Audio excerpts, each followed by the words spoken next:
Hello everyone, welcome back to my channel. If you do not know who I am, my name is Erin. I am a urology intern.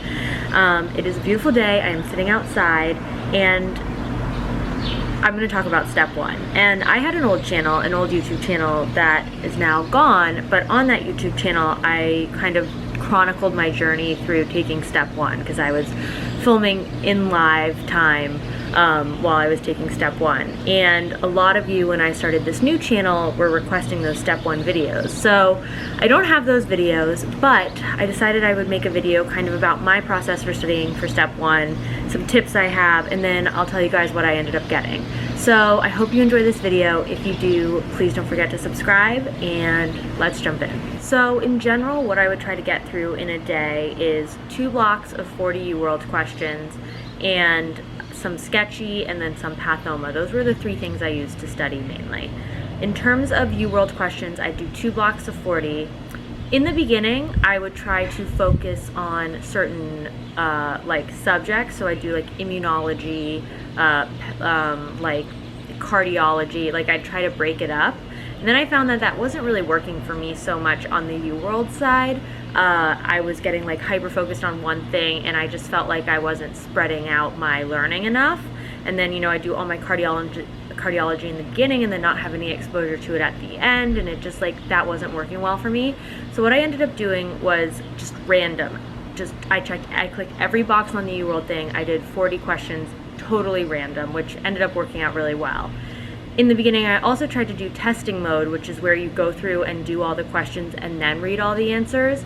I found that that was super exhausting for everyday use. You know, reading through 40 answers back to back to back was really hard for me, and then not remembering like my thought process thinking through the question, you know, why I came up with the answer I did. So I switched to tutor mode, which is where you answer the question, submit it, and then immediately get the answer back. And that helped me just kind of tailor my thinking and remember what my thought process was. And it also just kept things fresh. And it was more rewarding, like that instant reward of seeing if you got it right or wrong, which studying for step one is a hugely long process and you just got to do what works for you. So that's what I ended up doing. Oh, I forgot to mention, I studied for 6 weeks, like dedicated study time for step one. My school luckily gave us 6 weeks to take off from class to study, and I used all 6 of those weeks. So that's what I would do in terms of UWorld, and then I would try to go through 1 pathoma block a day. So that's like listening to the audio and annotating the book.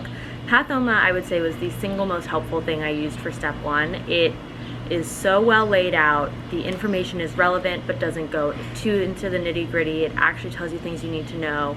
And the book is really helpful. It's like short, it's manageable, it's digestible. So I did like 1 block of pathoma a day, and I went through that whole book twice because that was the most useful thing for me.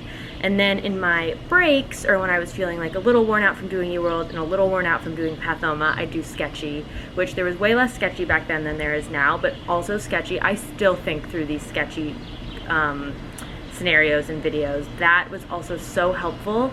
I learned I'm an incredibly visual learner, and it was just the best thing for me to actually get that information in my head and to memorize it. So that's what I used. So like I said, I would do the UWorld in tutor mode. I do 2 blocks of 40. So usually I would start out in the morning. I'd wake up at around 7-ish. I try to at least. Wake up around 7-ish. Just start out the morning with some sketchy videos to try and wake up while I'm eating breakfast or like drinking my Diet Coke because I don't drink coffee. Then jump into my first UWorld block. That would take me usually about 3 hours or so to get through one of those. And then, you know, I'd do some pathoma or some sketchy while I was like eating lunch or like taking a little break. Then my second block of UWorld I'd do in the afternoon, and then in the evening I'd end with more pathoma and UWorld. And that was kind of what I tried to like monitor, like do my day. Obviously, you know, you've got to do what feels right, and some days I didn't get through 2 blocks of UWorld, and some days I did like mainly sketchy and was just watching videos or watching pathoma videos when I was like really worn out. And I think that's really important in this process because, again, like I said, it's so easy to burn out studying for step one, that it helps to just stay fresh and do what feels right. Hello, it is editing Erin here. Just wanted to pop on and say quickly, I think I forgot to mention practice tests on this video, and that was a big part of my studying for STEP, and so I just wanted to go over that briefly. I took 4 practice tests in total, 2 NBME ones and 2 UWorld ones. I studied for STEP for 6 weeks. So I studied for 2 weeks and didn't take my first practice exam until 2 weeks, except for actually we did take a practice NBME one like before even starting studying to just get a baseline, which was obviously terrible. But I did pass that baseline one. So then I took 4. So I started out, I think, with NBME, UWorld, NBME, and then ended on UWorld, which I took like the week before my test. It was kind of what you always hear.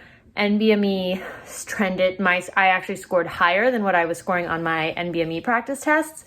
And I scored actually like pretty much dead on what I was scoring on my UWorld tests. So I thought they were pretty good predictors. I also felt like the UWorld questions were very similar to the questions I actually got on step 1, which was good.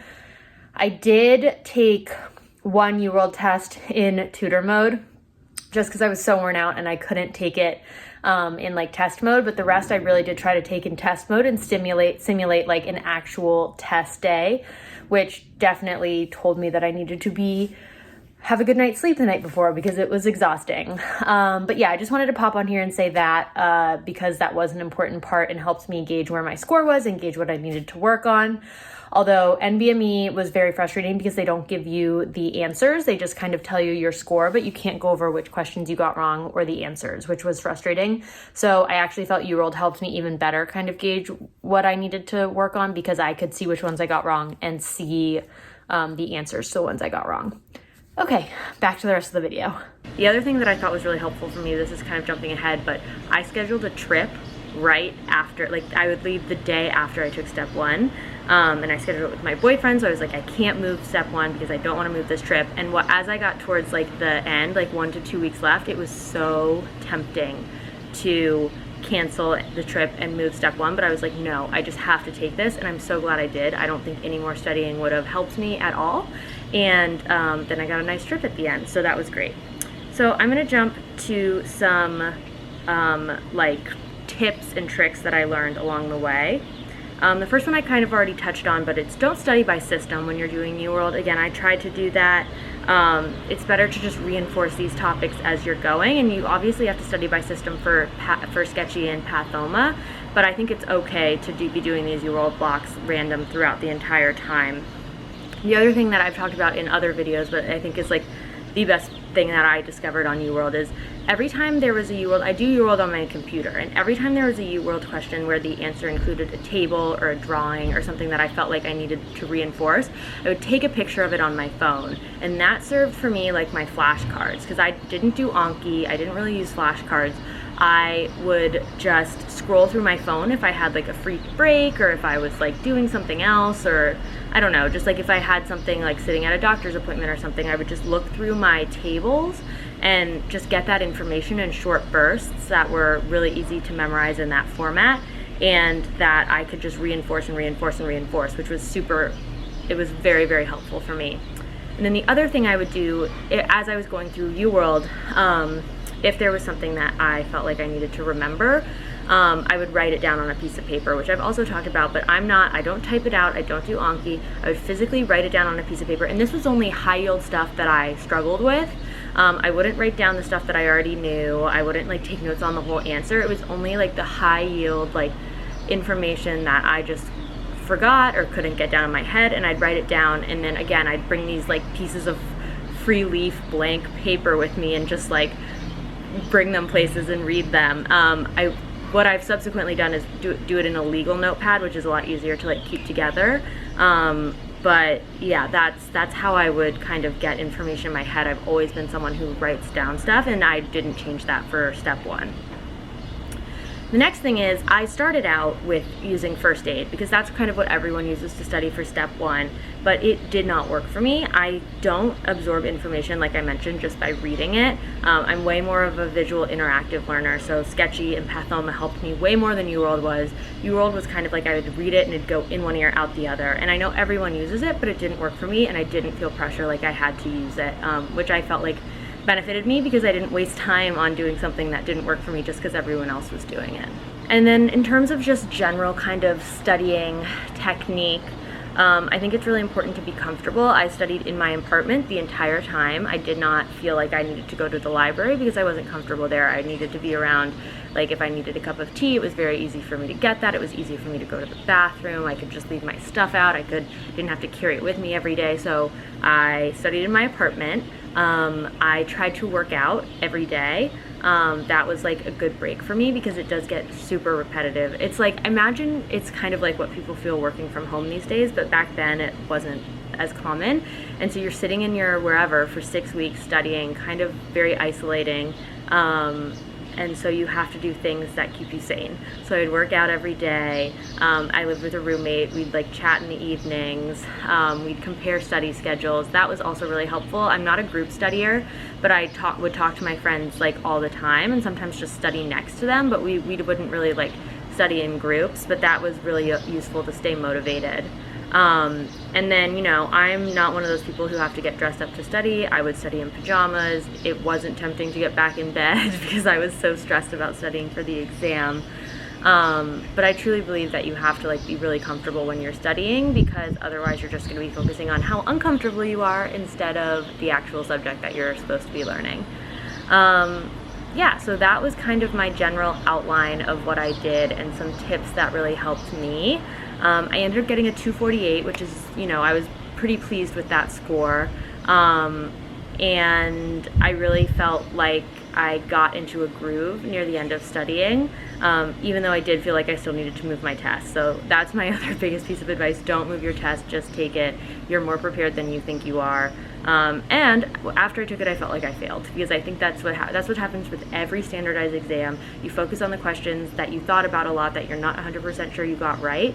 And I was like, well, I failed. I'm going to have to take a year off and take this again. And it turned out being totally fine. So trust yourself, trust the process of studying, you know, take it seriously, but don't put too much pressure on it, especially now that I think step one is pass fail.